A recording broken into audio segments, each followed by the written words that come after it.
السلام علیکم ورحمۃ اللہ وبرکاتہ۔ ان اللہ و ملائکتہ یصلون علی النبی یا ایھا الذین آمنوا صلوا علیہ وسلموا تسلیما اللہم صل علی سیدنا محمد وعلی آل سیدنا محمد وبارک وسلم اللہم صل علی سیدنا محمد وعلی آل سیدنا محمد وبارک وسلم اللہم صل علی سیدنا محمد وعلی آل سیدنا محمد وبارک وسلم۔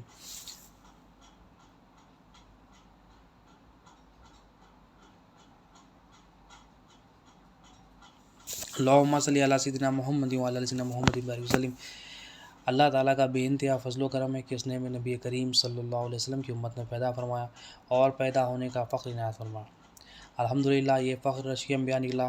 مزید برائے کرم ہے کہ اللہ تعالیٰ نے قرآن جیسی نعمت سے سرفراز فرمایا، اولیاء اللہ کے دامن سے وابستہ کیا اور ایمان کی تجدید کے لیے ہم سب کو یہاں پر جمع فرمایا۔ الحمدللہ۔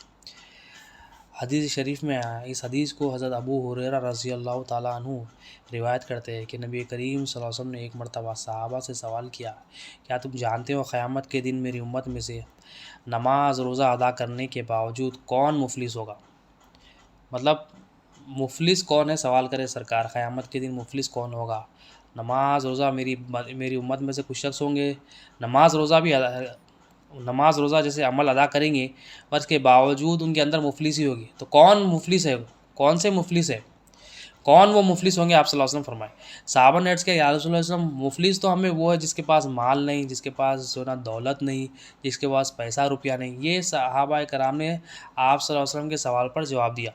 نبی کریم صلی اللہ علیہ وسلم نے ارشاد فرمایا، میری امت میں سے وہ شخص مفلس ہوگا کہ جو قیامت کے دن نماز روزے کے ساتھ آئے گا۔ اب قیامت میں اس کی مفلسی کا حال بتا رہے ہیں کہ مفلس کون ہے، کون ہوگا قیامت کے دن۔ آپ صلی اللہ علیہ وسلم فرمانے میری امت کا ایسے شخص ہوں گے قیامت کے دن نماز تو ہوگی ان کے پاس، روزے کے ساتھ آئیں گے، لیکن انہوں نے کیا کیا ہوگا؟ کسی کو گالی دی ہوگی، کسی پر زنا کی تہمت لگائی ہوگی، کسی کا مال کھایا ہوگا، کسی کا خون بہایا ہوگا، کسی کو مارا ہوگا، اور اللہ تعالیٰ ان کی نیکیاں ان مظلوموں میں تقسیم کر دے گا جس پر بھی یہ ظلم کرتے تھے۔ یعنی ظلم کیا کرتے تھے؟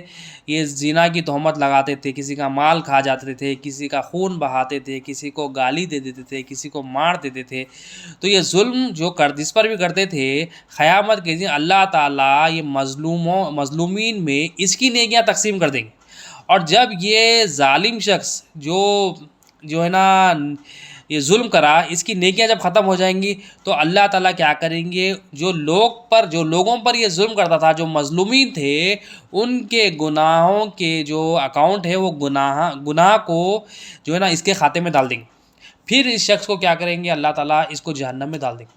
یہ مفلس بتایا اللہ کے رسول صلی اللہ علیہ وسلم، یہ مفلس لوگ ہیں قیامت کے دن، یعنی ان کے پاس نیکیاں نہیں ہوں گی، مطلب نمازیں ادا کرنے والے ہوں گے، روزہ ادا کرنے والے ہوں گے، اعمال تو پورے فرائض تو ادا کر رہے ہیں، مگر جب بندوں کے حقوق کی بات آتی ہے، جو معاملات بندوں سے ہونے ہیں وہ اللہ کی مرضی کے تحت نہیں آئیں گے۔ مطلب کیا کر رہے ہیں لوگ؟ نماز روزے تو ادا کر رہے ہیں، مگر اس کی وجہ سے کیا ہو رہا ہے؟ یہ ہوتے ہوئے بھی، یہ عمل ہوتے ہوئے بھی یہ کسی پر زنا کی تہمت لگا رہے ہیں، کسی کو مار رہے ہیں، کسی کو تکلیف دے رہے ہیں، اور کسی کا جو ہے نا ناحق جو ہے نا ان کا مال ہڑپ لے رہے ہیں، اور کسی کو گالی گلوچ کر رہے ہیں، اور کیا کر رہے ہیں؟ زنا کی تہمت لگا رہے ہیں، اور مال کھا لے رہے ہیں، خون بہا رہے ہیں، مار رہے ہیں، پیٹ رہے ہیں۔ تو یہ تمام چیزیں کیا ہے؟ اللہ کو ناپسند ہے، اور ظلم کر رہے ہیں۔ اللہ تعالیٰ کو ظلم پسند نہیں ہے، تو یہ لوگوں پر ظلم کرنا ہے، اللہ کو پسند نہیں ہے۔ لوگوں کا مال کھا لینا ہے، لوگوں کا خون بہانا ہے بلا وجہ، اور کسی کو بلا وجہ مطلب گالی دینا ہے، بری بات کہنا ہے، زنا جیسی تہمت بغیر سوچے سمجھے لگا دینا، یہ اللہ تعالیٰ کو ناپسند ہے۔ تو اللہ تعالیٰ ایسے بندوں کا جو نا حشر قیامت کے دن بتا رہے ہیں، اللہ کے رسول صلی اللہ علیہ وسلم وہ نقشہ صحابہ کے سامنے رکھ رہے ہیں کہ یہ لوگ مفلس لوگ ہیں، کیونکہ ان کا حال یہ ہونے والا ہے کہ ان کی جو بھی نیکیاں یہ لوگ کمائیں گے، یہ نیکیاں یہ ٹرانسفر کرنا پڑے گا جس پر بھی یہ ظلم کرتے تھے، مظلومین میں تقسیم کر دیں گے۔ اس کی جتنے بھی مطلب 10 لوگوں کو جو ہے نا یہ ظلم کرتے تھے، تو 10 لوگوں پہ یہ کسی نے ظلم کیا تو 10 لوگوں میں اس کی نیکیاں ٹرانسفر ہو جائے گی، تقسیم ہو جائے گی، اور اگر اس کی نیکیاں ختم ہو جائیں گی تو یہ جو مظلومین ہیں ان کے جو بھی گناہ ہوں گے، اللہ تعالیٰ ان کے گناہ اس ظالم کے جو ہے نا اکاؤنٹ میں ڈال دیں گے اور اس کو جہنم میں ڈالا جائے گا۔ تو صحابہ کرام کو بتا رہے ہیں آپ صلی اللہ علیہ وسلم کہ یہ مفلس لوگ ہیں، یعنی ان کے پاس نیکیاں نہیں ہیں، یہ عبادت تو کر رہے ہیں مگر عبادت کے ساتھ ساتھ کیا کر رہے ہیں؟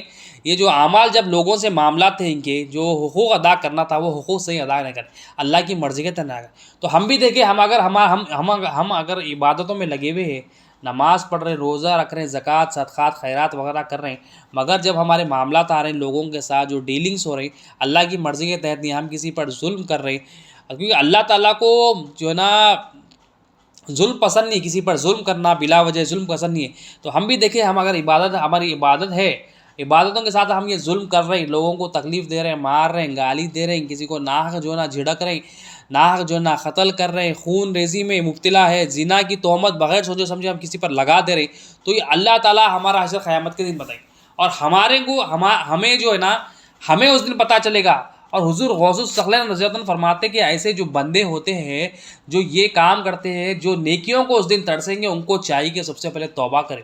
حضور غوث الثقلین رضی اللہ عنہ کیا فرماتے ہیں کہ ویسے تو ہر بندے کو توبہ کرنا ہے، مگر ایسے خصوصی شخص کو توبہ کر کے نیکیاں زیادہ سے زیادہ کرنی چاہیے، کیونکہ جب بندہ کسی پر ظلم کرتا ہے تو اس کے ظلم کی وجہ سے اس کو جو ہے نا چیز جو ہے نا قیامت کے دن بھگتنی پڑتی ہے، اس کے نیکیاں جو ہے نا ٹرانسفر ہو جائیں گی۔ تو حضور غوث الثقلین رضی اللہ عنہ فرماتے ہیں کہ یہ جو بندے کو چاہیے کہ پہلے تو اللہ تعالیٰ سے توبہ کرے، جس بندے پر بھی ظلم کیا اس سے جا کے ملاقات کرے، اس کا نام لکھ لے۔ حضور غوث الثقلین رضی اللہ عنہ فرماتے ہیں اس کا نام لکھ کے گھر گھر جا کر اس سے جو ہے نا معافی مانگے، اگر وہ نہ ملے تو ان کے جو ورثہ ہے، ان کے گھر والے، ان سے جا کے معافی مانگے اور ان کے حقوق کو پورا ادا کرنے کی کوشش کرے، اور اللہ تعالیٰ سے معافی مانگتے رہے زندگی بھر، جب تک اللہ تعالیٰ زندگی دے معافی مانگتے رہے، اور زیادہ سے زیادہ نیکیاں کمانے کی کوشش کرے۔ کیوں آپ فرماتے ہیں؟ کیونکہ نیکیوں کی جو نا یہ مفلس بندے جو ہے نا ان کے پاس نیکیوں کی کمی جب ہوں گی، تو یہ نیکیاں جب بندہ آپ توبہ کر کے کمائے گا تو یہ نیکیاں شاید اس کے کام وہاں پر آ جائے گی، تو کیونکہ بندے کو معلوم نہیں ہوتا ہے کہ اس نے کس پر ظلم کیا تو حضور غوث الثقلین رضی اللہ عنہ فرماتے ہیں کہ توبہ بندے پر لازم ہے، اور اولیاء اللہ فرماتے ہیں کہ توبہ ہر بندے پر لازم تو ہے، مگر حضرت لقمان حکیم رحمۃ اللہ علیہ اپنے بیٹوں کو نصیحت کرتے ہیں کہ بیٹو کل تک تم اپنی توبہ کو جو ہے نا تاخیر نہ کرو، تم صبح شام جو ہے نا توبہ میں لگے ہوئے رہو۔ کیوں آپ فرماتے کہ توبہ میں تاخیر اس لیے نہیں کرنی چاہیے کیونکہ کسی کو اپنی موت کا بھروسہ نہیں، موت اچانک کبھی بھی آ سکتی۔ توبہ کیا ہے؟ ندامت ہے، توبہ کیا ہے؟ بندگی ہے، توبہ کیا ہے؟ اپنے غلطیوں کا اقرار کرنا ہے توبہ، کہ مولا میرے سے یہ غلطی ہو گئی، مولا تیرے بندے کے ساتھ میرا یہ معاملہ ہو گیا، مولا تو مجھے معاف فرما دے، مولا تو مجھے معاف فرما دے، مولا میری مدد فرما، مولا کہ میں جن کے حقوق جو چھین لیا تھا، ان کے حقوق جو ہے نا ان کا مال ہڑپ لیا تھا، ان پر جو ہے نا غلط الزام لگا لیا تھا، ان کو گالی گلوچ دیا تھا، مولا مجھے اس کی جو ہے نا توبہ کی توفیق دے، مجھے توبہ کرنے میں میری مدد فرما۔ تو یہ بندہ جب توبہ کرتا، ندامت کرتا، اللہ تعالیٰ یہ توبہ سے قبول کرتا، تو بندے کو چاہیے توبہ کرے، اپنے عقیدے میں جو غلط عقیدہ جو اس نے رکھ لیا ہے، جو لوگوں سے غلط عقیدہ رکھ لیا اس سے بھی توبہ کرے، اور جو لوگوں کے حقوق جو مار لیے ہیں، جو حقوق العباد ہے اس سے بھی جو ہے نا اللہ تعالیٰ سے توبہ مانگے۔ اور توبہ کیا ہے؟ حضور غوث الثقلین رضی اللہ عنہ فرماتے ہیں، حضرت مجاہد رحمۃ اللہ علیہ کا قول آپ نقل کرتے ہیں، غنیۃ الطالبین میں آپ فرماتے ہیں کہ جو شخص صبح شام توبہ نہیں کرتا وہ ظالموں میں سے فرماتا۔ کیونکہ ظالم بندہ کیا کرتا ہے؟ جو توبہ نہیں کرتا اس کا دل سخت رہتا، جس کا دل سخت رہتا انہیں گناہوں پہ گناہ کرتا۔ تو آپ فرماتے جو توبہ ہی نہیں کرتا ظالم شخص ہے۔ اب ہمیں کیا کیا گیا؟ ہمیں ہمارے جو نا پیر کامل نے ہمیں جو ہے نا 250 مرتبہ استغفار دیا گیا، تو 250 مرتبہ ہم استغفار کر لیں گے تو ہم اچھی طرح توجہ کے ساتھ استغفار کر لیں گے تو انشاءاللہ ہم اللہ تعالیٰ جو ہے نا تائبوں کی لسٹ میں، یعنی توبہ کرنے والوں کی لسٹ میں ہم کو شامل کر لیں گے، اور ہماری جو ہے نا دنیا بھی سنور جائے گی، آخرت بھی سنور۔ تو یہاں پر بتایا کیا جا رہا ہے؟ حکم کیا دیا جا رہا ہے؟ توبہ اللہ تعالیٰ کو پسند ہے، ہر معاملے میں بندے کو چاہیے صبح شام توبہ کو جو ہے نا لازم پکڑ لے، توبہ کرتے رہے۔ اور اکثر اولیاء اللہ حتیٰ کہ معصوم جو اللہ کے بندے ہیں، انبیاء علیہ السلام، گناہ نہیں ہونے کے باوجود بھی اللہ تعالیٰ سے توبہ کرتے، حتیٰ کہ نبی کریم صلی اللہ علیہ وسلم کثرت سے استغفار کرتے، امت کو سکھاتے تھے، حالانکہ معصوم میں کوئی گناہ سرزد نہیں ہوا مگر کثرت سے استغفار کرتے تھے، کیونکہ امت کو بتانا تھا، امت کو ہمیں تعلیم دینی تھی کہ استغفار کی تمہیں کتنی اہمیت، تو توبہ کی، استغفار کی بڑی اہمیت ہے۔ اور اولیاء اللہ بھی آج بھی جو ہے نا کثرت سے استغفار کرتے، کثرت سے جو ہے نا اللہ تعالیٰ کی جو ہے نا تعریف کر کے اللہ تعالیٰ کو جو ہے نا توبہ کے ذریعے مناتے، اپنے گناہوں پہ نظر کرتے، اپنا محاسبہ کرتے۔ اور توبہ کے لیے کیا ہے؟ توبہ صبح شام اس لیے کرنا کہ بندے کو معلوم نہیں کہ بندے کا آخری وقت کب ہے، ہمیں معلوم نہیں ہماری موت کب آئے، ہماری موت آج آئے کل آئے، ہم وقت ہمیں نہیں معلوم، اللہ تعالیٰ نے ہم سے جو نا چھپا کے وہ چیز رکھی. تو کیونکہ ہم اب ایک مشہور واقعہ بھی ہے، نبی کریم صلی اللہ علیہ وسلم نے صحابہ کے سامنے جو ہے نا یہ واقعہ پیش کیا، جو ہر ایک کو یہ واقعہ پتہ ہے کہ ایک مرتبہ نبی کریم صلی اللہ علیہ وسلم نے ارشاد فرمایا پچھلی امت میں ایک شخص تھا جس نے 99 قتل کیے تھے. اب اس میں جو ہے نا توبہ کی اہمیت بھی ہے، توبہ کی جو ہے نا، تو اللہ تعالیٰ کی جو ہے نا توبہ کتنی اہمیت ہے، اور بندے کو موت سے پہلے توبہ کی کیوں ضرورت ہوتی ہے، اس میں پتہ چلتا ہے کہ اللہ کے رسول صلی اللہ علیہ وسلم نے فرمایا کہ ایک مرتبہ ایک شخص تھا جو 99 قتل کیا ہوا تھا پچھلی امت کا. اب اس کا واقعہ کیا ہے کہ آپ صلی اللہ علیہ وسلم فرماتے ہیں وہ شخص جو ہے نا 99 قتل کرا، مگر اس کی نیت تھی، اس کے اندر تھوڑی امید جاگی کہ میں جو ہے نا اللہ تعالیٰ سے امید تھی، رحمت کی امید تھی کہ میں جو ہے نا توبہ کر لوں، اور اتنے 99 قتل کرا تو توبہ کر لوں گا، شاید میرے کو اللہ تعالیٰ بخش دے. اب اس کے دل میں یہ بات آئی اللہ کی طرف سے. اب وہ امید ہے اللہ تعالیٰ کے پاس جو ہے نا، بندہ اگر زمین آسمان کے بھر بھی جو ہے نا گناہ کر لے اور اللہ تعالیٰ سے معافی مانگ لے تو اللہ تعالیٰ بخشنے تیار ہے. بولے ابھی دنیا میں کیا ہوتا ہے، دنیا میں ایسا ہوتا ہے اگر ہم جو ہے نا 99 اچھے کام کر لے اور ایک کام ہم جو ہے نا ایک برا کر لے تو ہر ایک کی نظر کیا ہوتی ہے، برائی برے کام پہ ہوتی ہے، 99 اچھے کاموں کو سائڈ میں کرتی ہے. یہ دنیا کے جو ہے نا مالکوں کا اصول ہے، مگر خالق کائنات جو اصل میں حقیقی مالک ہے وہ ایسا مالک ہے کہ بندہ کروڑوں ہزاروں گناہ، ہزاروں لاکھوں کروڑوں گناہ بھی کر لے، مگر اس کی ایک نیکی یہ ہے کہ مولا کو دل سے پکار رہا ہے مولا میرے گناہ بخش دے، تو اللہ تعالیٰ اس کے تمام گناہوں کو بخش دیتے. اللہ تعالیٰ قادر مطلق ہے، قدرت رکھتا ہے، اس کی مرضی، کیونکہ مالک وہ ہے، ہم اس کے گناہ گار ہیں تو اس کی مرضی ہے. اب یہاں پر اللہ تعالیٰ موقع دیے یہ بندے کو 99 قتل کرنے والا، اس کے دل میں بات ڈالے، اللہ تعالیٰ کی مدد ہی ہوئی اس کے لیے، دل میں اس کے جو ہے نا امید جاگی کہ چلو میں کوشش تو کرتا ہوں. بندے کو کوشش کرنی چاہیے، جو بندہ کوشش کرتا ہے، محنت کرتا ہے، اللہ تعالیٰ اس کے لیے آسانی دیتے. اب یہ بندہ 99 قتل کرنے کے بعد بھی مایوس نہیں ہوا، کچھ امید اس کے اندر تھی، اور تمام چیزیں یہ چھوڑ دیا، جو بھی یہ کام تھا وہ سب چھوڑ دیا انہیں، سب جو نا ہر چیز چھوڑ کے اب نکل گیا ہے کہ میں کسی عالم کے پاس جاؤں، جا کے جو ہے نا میں معلوم کروں کہ میں توبہ میری ہو سکتی ہے یا نہیں. ابھی اولیاء اللہ کے پاس اور نبیوں کے جو وارثین ہوتے ہیں ان کے پاس جا کے جو ہے نا کوشش کرا. ایک سب سے پہلے تو ایک عالم کے پاس یہ گیا. اب یہ عالم کوشش کر رہا ہے بندہ، اللہ تعالیٰ کو کوشش پسند ہے، جو بندہ کوشش کرتا ہے اللہ تعالیٰ اس کے لیے آسان کر دے. جو بندہ کوشش کرتا ہے، اللہ تعالیٰ کا حکم ہے قرآن میں کہ میری راہ میں جو کوشش کرتے ہیں میں اس کے لیے آسانیاں دیتا ہوں. اور نبی کریم صلی اللہ علیہ وسلم بتا رہے ہیں اس کی توبہ کا واقعہ. اب یہ توبہ کرنے کے لیے نکلا، ایک عالم سے ملا، تو وہ عالم نے کیا کیا کہ تمہارا یہ مسئلہ ہے تو تم ایک راہب کے پاس جاؤ. اب وہ شخص جاتا ہے ایک راہب کے پاس. جب راہب سے کہا کہ میں نے 99 قتل کیے، تو راہب نے کہا کہ تیری معافی نہیں ہے. جب اس نے ایسا کہا تو یہ اور غصے میں آ گیا، کیونکہ کیا ہے اس کو کچھ امید چاہیے تھی، امید سے آیا تھا انہیں، کوئی مجھے تسلی دے، کوئی مجھے دل کو تسکین دے، کوئی مجھے سکون دے.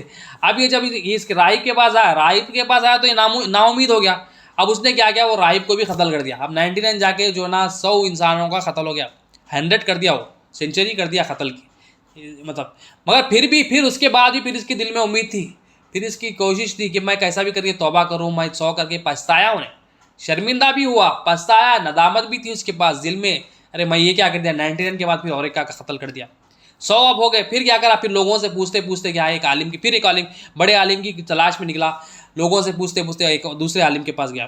وہ عالم کے پاس جب گیا تو اس سے کہا کہ دیکھو میں جو ہے 99 قتل کیا تھا، پھر میں نے اور ایک کو قتل کیا، میں 100 کے قتل، 100 کا جو ہے نا قاتل، 100 انسانوں کا میں قاتل ہوں، تو کیا میری توبہ ہو سکتی ہے؟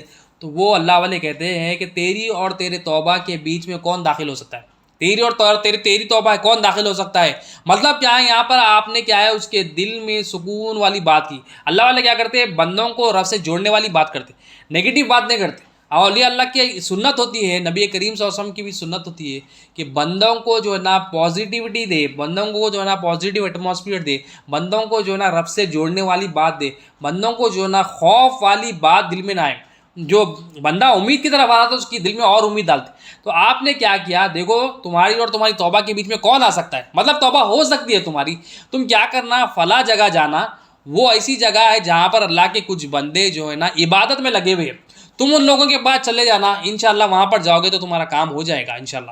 تو انہوں نے کہا، اور انہوں نے ایک نصیحت بھی کی کہ تم وہاں تو جا رہے مگر واپس اپنی پرانی جگہ نہ جانا، وہ صحیح زمین نہیں ہے، وہ ناپاک زمین ہے، وہ بری زمین ہے، تم اس کے پاس جانا. مطلب تم اب واپس وہاں پر نہیں جانا. اس کو دوسری وارننگ بھی دی کہ تم واپس وہ جگہ نہیں جانا, ورنہ اگر تم وہاں پر چلے جاؤ گے تو پھر تم یہی کام کرو. مطلب اس کو اللہ تعالیٰ سے جوڑنے کے لیے اللہ والوں کے پاس بھیجے. اللہ کے بندوں کی جو محفل ہو رہی تھی ذکر کی, وہاں پر بھیج دیا اس کو کہ فلاں جگہ چلے جانا. اب یہ امید میں نکل گیا, خوشی نکل گیا, چلو میرے کو وہاں جانا ہے. اب یہ کیا ہے, بندہ کوشش میں لگے ہوا ہے کہ میں مولا کو پالوں, مولا سے معافی مانگ لوں, میری توبہ قبول ہو جائے, میں کامیاب ہو جاؤں, میرا خاتمہ ایمان پر ہو, مجھے جنت مل جائے, اللہ مجھ سے راضی ہو جائے, اللہ والے مجھ سے راضی ہو جائے, میں کامیاب ہو کے یہاں نکلوں, میرا جو اکاؤنٹ تھا برائی کا وہ سب مٹ جائے. امید کے ساتھ کوشش کر رہا ہے اور مایوسی نہیں ہے. ہم چھوٹے چھوٹے چیزوں پہ مایوس ہو جاتے. یہاں پر بتایا یہ بھی جا رہا ہے کہ بندہ یہ مایوس ہے, اتنا گناہ کرنے کے بعد اس کے پاس شرمندگی تھی, مایوسی یہ تھی کہ میں مولا سے دور ہو گیا. اب وہ یہ ایسی مایوسی اللہ کو پسند ہے کہ میں مولا سے دور ہو گیا, مولا کی نافرمانی کرا, مولا کی دیوی امانتوں کا خیال نہیں رکھا, اپنی مرضی سے استعمال کیا. اب اس کو یہ شرمندگی تھی. اب یہ شرمندگی بندگی ہے, بندگی. یہ جو بندہ شرمندگی کا احساس اس کے پاس ہوتا ہے کہ میں اللہ کی چیز کو, اللہ کی ملک کو اپنی مرضی سے استعمال نہیں کرا, تو اللہ تعالیٰ ایسے بندوں کو چن لیتے. اور جو بندہ ہزاروں لاکھوں نیکیاں کر کے اکڑتا ہے تو اللہ تعالیٰ اس کو رد کر دیتے, اس کی ایک بھی نیکی لے لیتے, پھینک دیتے, اس کو اٹھا کے پھینک دیتے, جا تیری نیکیاں تو اپنے پاس رکھ. کیونکہ اللہ تعالیٰ کو عاجزی پسند ہے, اللہ تعالیٰ کو شرمندگی پسند ہے, اللہ تعالیٰ کو بندگی پسند ہے, یہ اللہ کو پسند ہے. اب یہ بندہ کو اور کوشش پسند ہے. بندہ ہم کیا بولتے ہیں, بیٹھے چیزوں نا. یہاں پر یہ بھی بتایا جا رہا ہے کہ ایک بندہ اللہ تعالیٰ کو پانے کے لیے, اللہ تعالیٰ کو منانے کے لیے اولیاء اللہ کا سفر طے کر رہا ہے, اللہ والوں سے ملاقاتیں کر رہا ہے, کوشش کر رہا ہے, معلومات کر رہا ہے, علم حاصل کر رہا ہے کہ میں اپنے مولا کو کس طرح مناؤں. تو اللہ تعالیٰ کا وعدہ سچا ہے, جو میری راہ میں کوشش کرتے ہیں میں اس کے لیے آسانی رکھوں. اب اس کی کوشش کیا ہے, میں توبہ کر لوں. اب یہ نکلا وہ محفل کے لیے, مگر راستے میں جو ہے نا اس کی موت ہو گئی, راستے میں اس کی موت ہو گئی, مگر کوشش کیا تھا. اب جو کوشش کرا اللہ تعالیٰ کیسا اس کا انعام دیتے ہیں. جب وہ بندہ راستے میں مر گیا, انتقال اس کا ہو گیا, تو اب دو فرشتے وہاں پر آ گئے. ایک فرشتہ جو ہے نا رحمت کا تھا, ایک فرشتہ عذاب کا تھا. اب رحمت والا فرشتہ بول رہا یہ توبہ کی نیت کیا تھا, تو یہ جو ہے نا نیکیاں اس کے پاس آ گئی, تو یہ میں اس کو لے کے جاتا ہوں. اب جو عذاب والا فرشتہ تھا وہ کہتا ہے کہ بھائی یہ تو جو ہے نا ایک بھی نیکی اس کے پاس نہیں ہے, گناہوں کی زندگی میں تھے, 100 کا قاتل ہے انہیں, میں لے کے جاتا ہوں.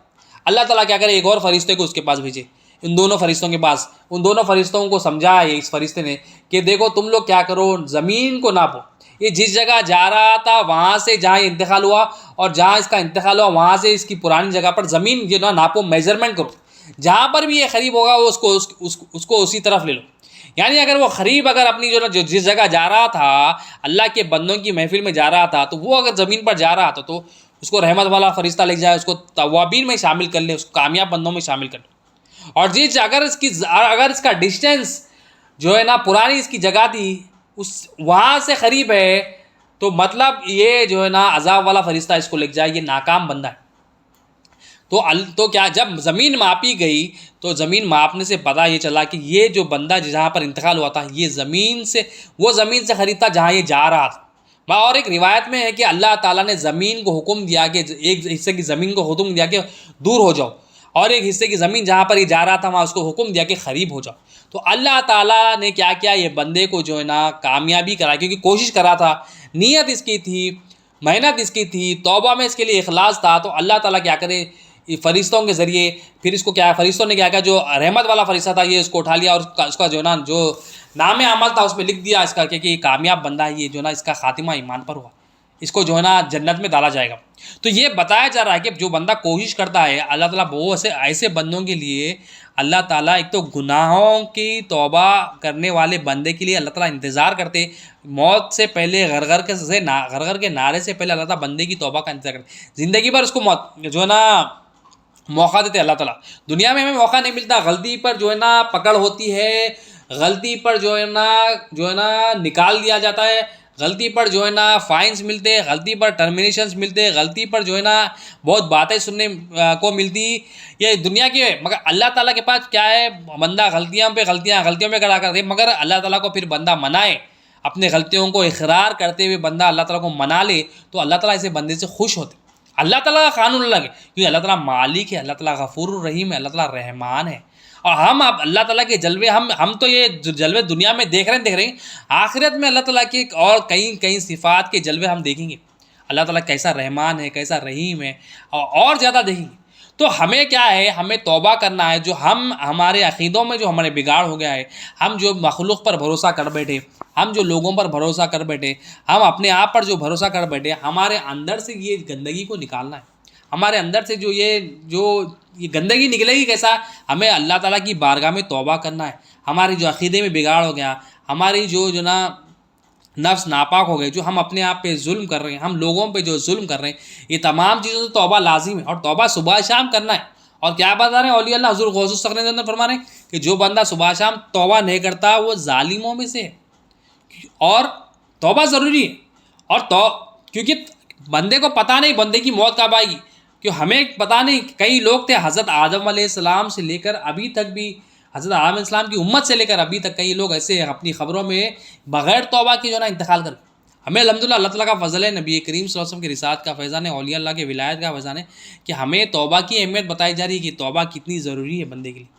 اب اب کیونکہ موت کا بھروسہ نہیں ہے. نبی کریم صلی اللہ علیہ وسلم ایک مرتبہ مسجد میں تشریف لائے. نبی کریم صلی اللہ علیہ وسلم نے دیکھا کہ کچھ لوگ ہیں مسجد میں ہنس رہے ہیں. نبی کریم صلی اللہ علیہ وسلم نے ان کی طرف مخاطب ہو کر فرمایا کہ تم لوگ موت کو یاد کرو. اگر تمہیں وہ معلوم ہوتا جو مجھے معلوم ہے تو تم کم ہنستے اور روتے زیادہ. تو یہاں پر سرکار دو عالم صلی اللہ علیہ وسلم کیا تلقین کر رہے ہیں، کیا ایڈوائز کر رہے ہیں کہ موت کو یاد کرنے کی تلقین کر رہے ہیں. تو تم موت کو یاد کرو، کیونکہ موت کیا ہے کہ موت کو یاد کرنے سے مراد اس کی تیاری کرو. اتنا ہنسنا نہیں ہے، کیونکہ اگر تمہیں وہ معلوم ہوتا جو مجھے معلوم ہے تو تم کم ہنستے اور روتے زیادہ. تو ہم کیا ہے آج فی زمانہ ہماری بھی زندگی ہنسی مذاق ہو گئی. ہم بھی کیا ہے ہنسی مذاق میں لگ گئے. ہم سمجھ رہے ہیں ہم کچھ کما لیے، ہم کچھ چیزیں جو ہے نا حقوق چھوڑے وہ ادا کر لیے ٹوٹے پوٹے. ہم سمجھ رہے ہیں ہم زندگی میں کامیاب ہے. سمجھ رہے ہیں ہم کیا ہے آخرت سے بے نیاز ہے، اور ہم اپنے مست خواہشوں میں مزوں میں لگے ہوئے ہیں. اور یہ ہمارے ذہنوں میں آ گیا ہے کہ ہم کامیاب بندے سمجھ رہے ہیں. حالانکہ ہم آخرت کی ہماری کوئی فکر نہیں، موت کے بعد کی زندگی کوئی فکر نہیں، قبر کے سوالات کے جوابات کی کوئی فکر نہیں، اپنی عبادتوں کو درست کرنے کے لیے کوئی فکر نہیں، اللہ کو منانے کے لیے کوئی فکر نہیں، توبہ کے لیے ہماری بس مطلب یہ جو بندہ موت کو یاد کرنے والا ہے یہ موت کی تیاری کرے گا. موت کی تیاری کیا کرے گا؟ یہ اپنے قبر کے سوالات کے جوابات کی تیاری کرے گا.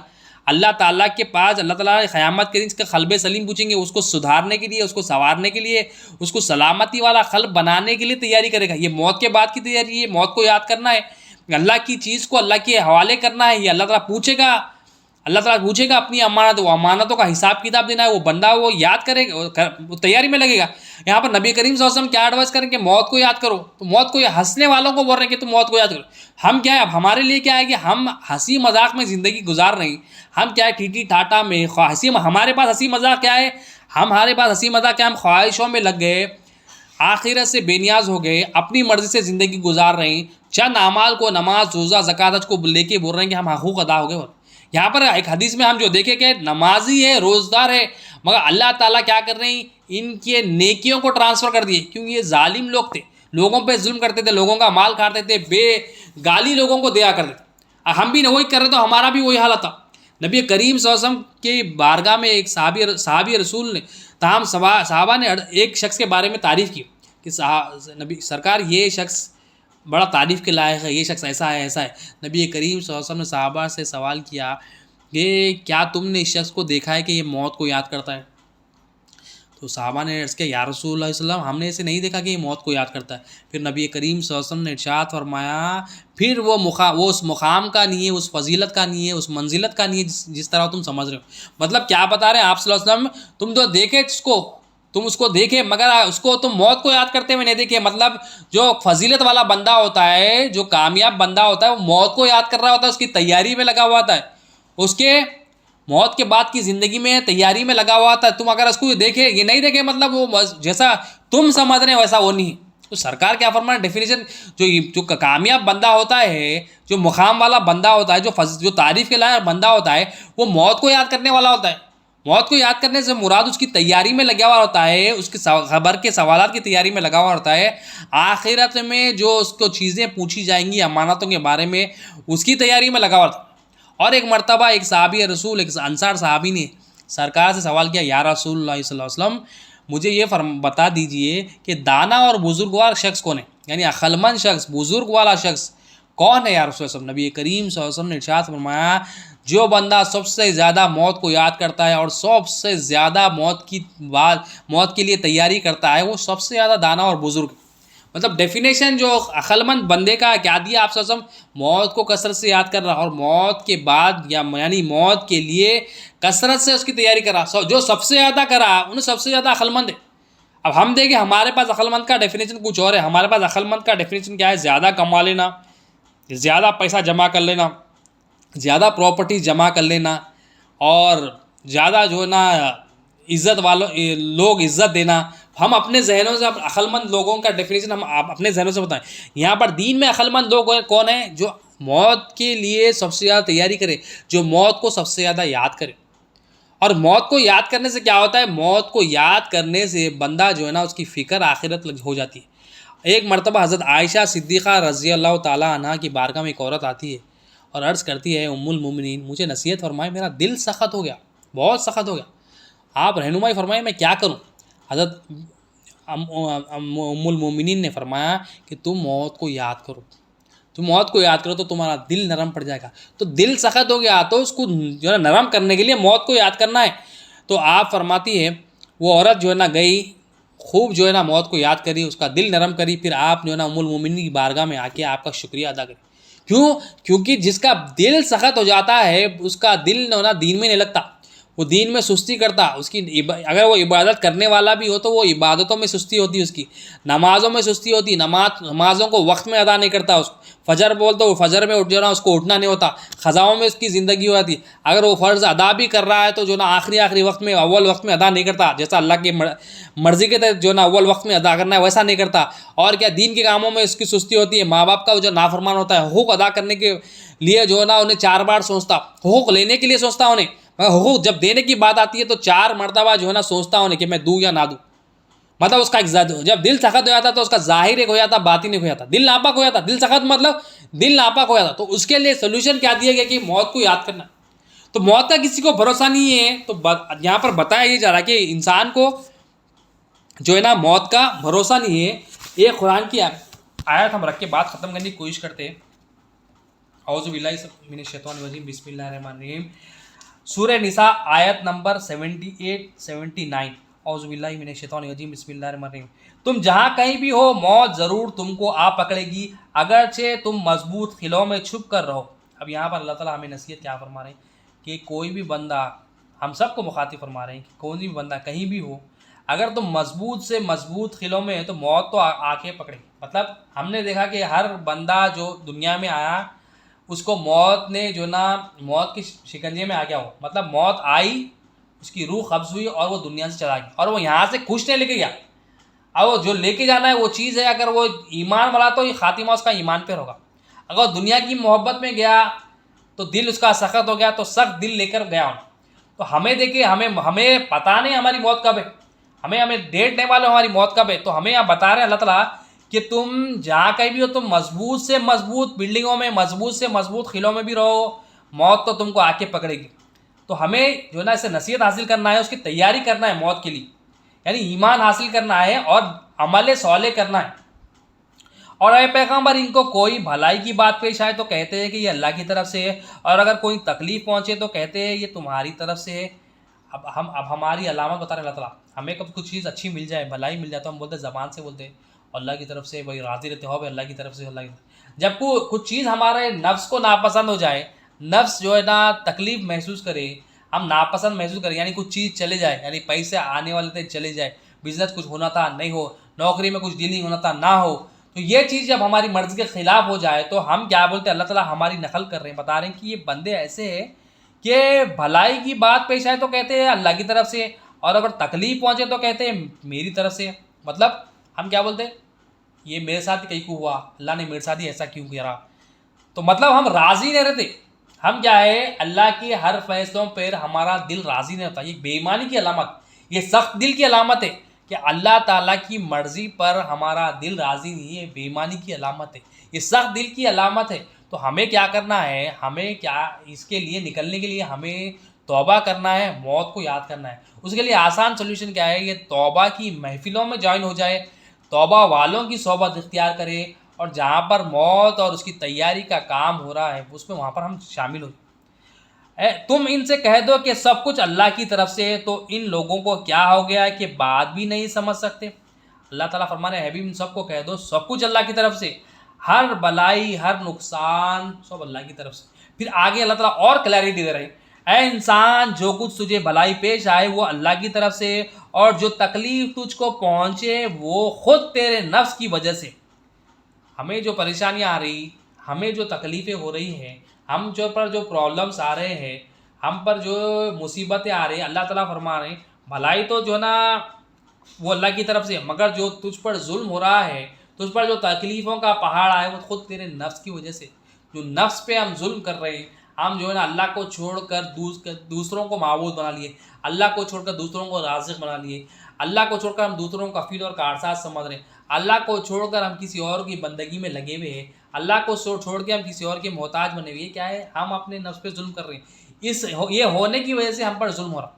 تو اللہ تعالیٰ فرما رہے ہیں، پھر سے پڑھتے ہیں، انسان جو کچھ تجھے بھلائی پیش آئے وہ اللہ کی طرف سے، اور جو تکلیف تجھے پہنچے وہ خود تیرے نفس کی وجہ سے. اور اے محمد صلی اللہ علیہ وسلم ہم نے تم کو لوگوں کی طرف پیغمبر بنا کر بھیجا ہے، اور اس بات کا اللہ ہی گواہ کافی ہے. تو یہاں پر بتا رہے ہیں اللہ تعالیٰ کہ جو بھی انسان کو پریشانی آتی ہے خود اس کی وجہ سے ہے. اور اس میں ایک پوائنٹ یہ شروع میں بتایا گیا یہ آیت کے اوپر کہ اللہ تعالیٰ فرما رہے ہیں کہ کوئی بھی کسی بھی مضبوط جگہ ہو، اگر اس کے مقدر میں موت لکھی ہوئی ہے تو وہ مضبوط سے مضبوط قلعوں میں رہنے کے بعد اس کو موت آ کے لپکے گی. مطلب اللہ تعالیٰ یہاں وارن کر رہے ہیں کہ موت کی تیاری کرو، یہ موت کی جو تیاری کر لے گا وہ کامیاب بندہ ہے. آخر میں اللہ سے یہی دعا ہے، ان اللہ و ملائکتہ یصلون علی النبی ایھا الذین آمنوا صلوا علیہ وسلموا تسلیما اللهم صل علی سیدنا محمد وعلی سیدنا محمد بارک وسلم. کہ اللہ جو کچھ کہا گیا ہے سنا گیا، مولا کہنے سننے سے زیادہ مولا عمل کی توفیق عطا فرما. مولا ہماری اس حاضری کو قبول فرما، اس میں جتنی بھی غلطیاں کوتاہیاں ہو گئی مولا معاف فرما، ہمارے دلوں کی سختی کو دور فرما دے مولا، ہمیں توبہ کرنے میں استقامت عنایت فرما مولا، تیرے منشا کے زندگی گزارنے والا بنا مولا. ایمان کی دولت سے ہمیں مالا فرما، تیری محبت، تیرے محبوب پاک صلی اللہ علیہ وسلم کی محبت عطا کر مولا، واسطہ پیارے حبیب صلی اللہ علیہ وسلم کا مولا. اللہم صلی علی سیدنا محمد وعلی آل سیدنا محمد بارک وسلم. سبحان ربک رب العزۃ عما یصفون وسلام علی المرسلین والحمد للہ رب العالمین. السلام علیکم.